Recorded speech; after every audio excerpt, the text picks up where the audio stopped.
Hurmatli chambarakdoshlar, agarda Matiz avtomobillaringiz yoki boshqa avtomobillaringizda rulovoylar to'qilib qolgan bo'lsa, rulovoy kolonka ketdi deb shoshilmaymiz.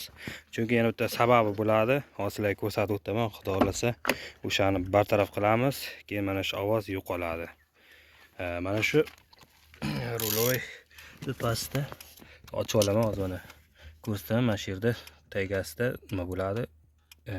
Rulovoyga ulashgan joyi bo'ladi. Ana shu yerda 12 bolt ketayotgan joyi bor. Ana shu bo'shab qolgan. Ana shuni hozir sizlarga ko'rsatib o'taman. Mana ko'rib turibsizlar, mana shu yerda 12 galga bor. Ana shu qotiramiz. O'ynayapti o'zi. Liqillab. Hozir ko'rsataman. Xalaqit qilyapti ozgina. Ana shu yerda o'ynab turibdi. Ana shu o'ynayapti. Mana ko'rib turibsizlar. Pasimcha o'ynayapti. Hozir shuni o'zi o'ynayapti. Ko'ryapsizlar? Pasimni liqillagan. Ana shuni hozir asbimizni xotiramiz. To'qilashlar bo'lmaydi. Davom etinglar. Mana hurmatli kuzatuvchilar, mana qisman bo'lsa ham to'qillash yo'qoldi.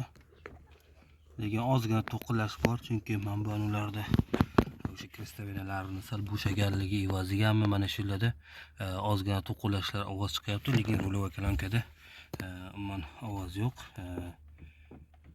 Ozgina mana shu nimasida ozgina bor.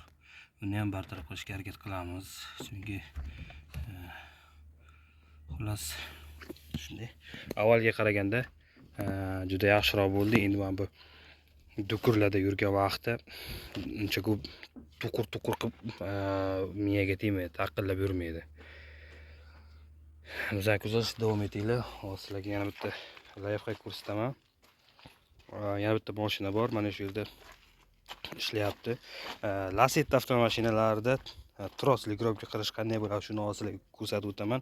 Osonroq, barabarni yechmasdan osonroq yo'lini o'rgataman sizlarga, xudo xolasa. Ana shu yerda turibdi, shu yerda. Mana shu teshik bekorga qo'yilmagan. Ana shu barabarni ligrovka qilish uchun bo'ladi. Ichida barabarni ligrovka qiladigan yulduzchasi bor. Ana shunda atverka bilan bunday tiqqan holda o'zi bilinadi mana. Tepaga qarab, sal tepaga qarab itariladi, ozgina. Mana shu qiyaroq joyda turadi. Mana shunday qilib itarib boshlanadi. Tepaga oldinga itarsanglar, mana shu ligrovka bo'ladi, baraban kengayadi. Rushni tortgan vaqtlaringiz chotka zo'r bo'ladi. Sizlarga layfhak bilmaganlar uchun, layfhak bilganlar uchun alohida respekt. Like bosishni unutmanglar. Biz bilan qolinglar, doimo kuzatishda davom etinglar. Xayr.